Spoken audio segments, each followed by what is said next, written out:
In Oxford in the 1950s, there was a fantastic doctor who was very unusual, named Alice Stewart.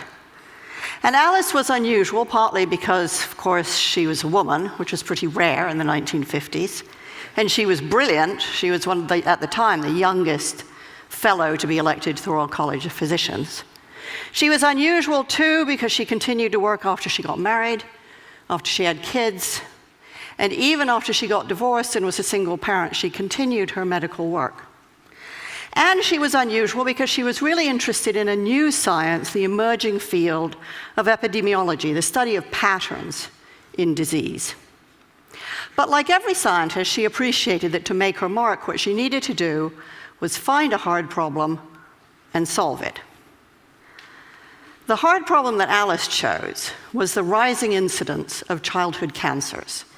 Most disease is correlated with poverty, but in the case of childhood cancers, the children who were dying seemed mostly to come from affluent families. So what, she wanted to know, could explain this anomaly? Now, Alice had trouble getting funding for her research. In the end, she got just £1,000 from the Lady Tata Memorial Prize, and that meant she knew she only had one shot at collecting her data. Now, she had no idea what to look for. This really was a needle in a haystack sort of search. So she asked everything she could think of. Had the children eaten boiled sweets? Had they consumed colored drinks? Did they eat fish and chips? Did they have indoor or outdoor plumbing? What time of life had they started school? And when her carbon-copied questionnaire started to come back, one thing and one thing only jumped out with a statistical clarity of a kind that most scientists can only dream of. By a rate of 2 to 1, the children who had died had had mothers who had been x-rayed when pregnant. Now that finding flew in the face of conventional wisdom. Conventional wisdom held that everything was safe up to a point, a threshold. It flew in the face of conventional wisdom, which was huge enthusiasm for the cool new technology of that age, which was the X-ray machine. And it flew in the face of doctors' idea of themselves, which was as people who helped patients, they didn't harm them. Nevertheless, Alice Stewart rushed to publish her preliminary findings in The Lancet in 1956. People got very excited. There was talk of the Nobel Prize. And Alice really was in a big hurry to try to study all the cases of childhood cancer she could find before they disappeared. In fact, she need not have hurried. It was fully 25 years before the British and American medical establishments abandoned the practice of X-raying pregnant women. The data was out there, it was open, it was freely available, but nobody wanted to know. A child a week was dying, but nothing changed. Openness alone can't drive change. So for 25 years, Alice Stewart had a very big fight on her hands. So how did she know that she was right? Well, she had a fantastic model for thinking. She worked with a statistician named George Neal, and George was pretty much everything that Alice wasn't. So Alice was very outgoing and sociable, and George was a recluse. Alice was very warm, very empathetic with her patients. George, frankly, preferred numbers to people. But he said this fantastic thing about their working relationship. He said, "My job is to prove Dr. Stewart wrong." He actively sought disconfirmation, different ways of looking at her models, at her statistics, different ways of crunching the data in order to disprove her. He saw his job as creating conflict around her theories, because it was only by not being able to prove that she was wrong that George could give Alice the confidence she needed to know that she was right. It's a fantastic model of collaboration. Thinking partners who aren't echo chambers.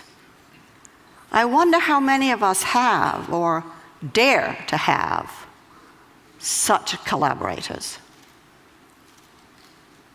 Alice and George were very good at conflict. They saw it as thinking. So what does that kind of constructive conflict require?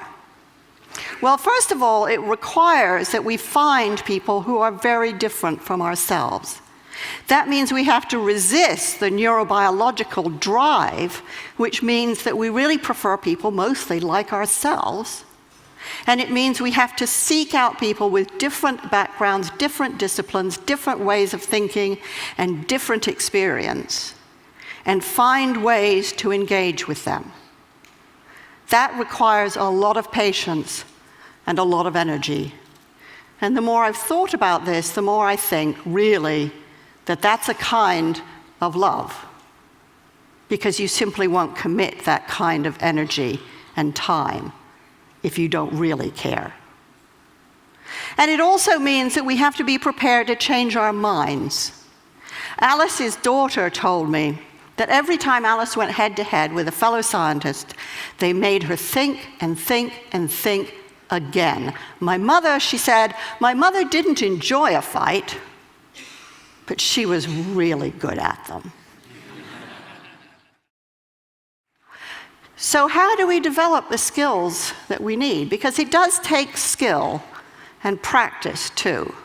If we aren't going to be afraid of conflict, we have to see it as thinking, and then we have to get really good at it. So recently I worked with an executive named Joe, and Joe worked for a medical device company. And Joe was very worried about the device that he was working on. He thought that it was too complicated, and he thought that its complexity created margins of error that could really hurt people. He was afraid of doing damage to the patients he was trying to help. But when he looked around his organization, nobody else seemed to be at all worried. So he didn't really want to say anything. After all, maybe they knew something he didn't. Maybe he'd looked stupid. But he kept worrying about it. And he worried about it so much that he got to the point where he thought the only thing he could do was leave a job he loved. In the end, Joe and I found a way for him to raise his concerns. And what happened then is what almost always happens in this situation. It turned out everybody had exactly the same questions and doubts. So now Joe had allies. They could think together. And yes, there was a lot of conflict and debate and argument, but that allowed everyone around the table to be creative, to solve the problem, and to change the device.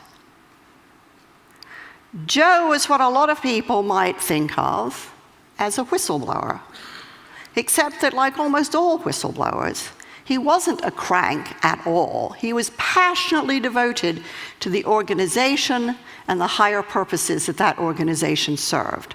But he had been so afraid of conflict until finally he became more afraid of the silence. And when he dared to speak, he discovered much more inside himself and much more given the system than he had ever imagined. And his colleagues don't think of him as a crank. They think of him as a leader.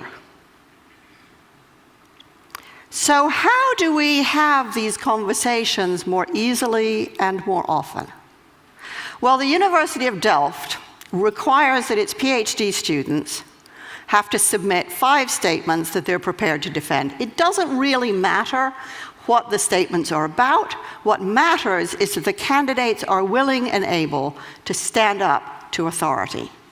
I think it's a fantastic system, but I think leaving it to PhD candidates is far too few people and way too late in life. I think we need to be teaching these skills to kids and adults at every stage of their development if we want to have thinking organizations and a thinking society. The fact is that most of the biggest catastrophes that we've witnessed rarely come from information that is secret or hidden. It comes from information that is freely available and out there, but that we are willfully blind to because we can't handle, don't want to handle the conflict that it provokes. But when we dare to break that silence, or when we dare to see, and we create conflict, we enable ourselves and the people around us to do our very best thinking. Open information is fantastic. Open networks are essential. But the truth won't set us free until we develop the skills and the habit and the talent and the moral courage to use it. Openness isn't the end. It's the beginning.